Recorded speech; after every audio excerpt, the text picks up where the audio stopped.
topic for weeks 3 and 4 is a story. The point of a story is so you don't use filler words. Filler words are and you know.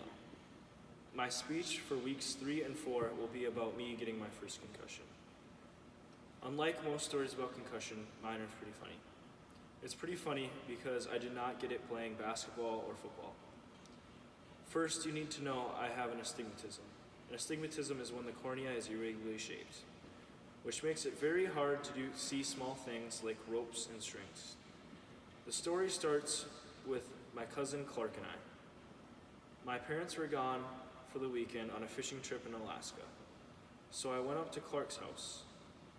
I was at Clark's house because I was way too young to stay home alone. Clark's house was conveniently right next to the town park and the city pool.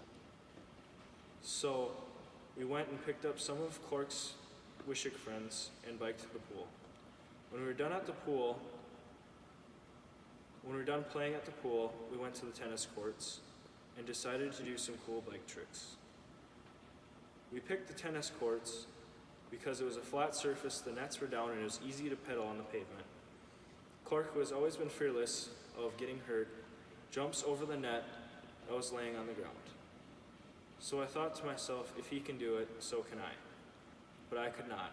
Clark was way better at driving bike than I was because he lived in town on the pavement.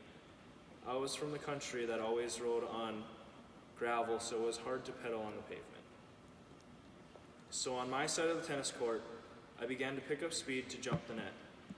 But once I get up to the net at my top speed, I realized the net was pulled off of the wire and it was holding it up. The wire clotheslines me down straight into the pavement.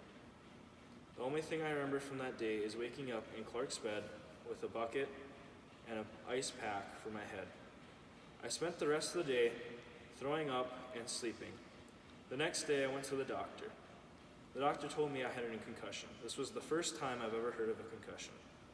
Later, we went to the ice cream place in Wishick. I got an ice cream shake and some fries. My Aunt Sarah told me not to tell my mom. I am still lying about it today, and she does not know about it. So if she watches this speech, I'm sorry for lying for about 17 years. I did not have to get stitches, luckily, and this was not my last concussion. Later, I would play football and get way more.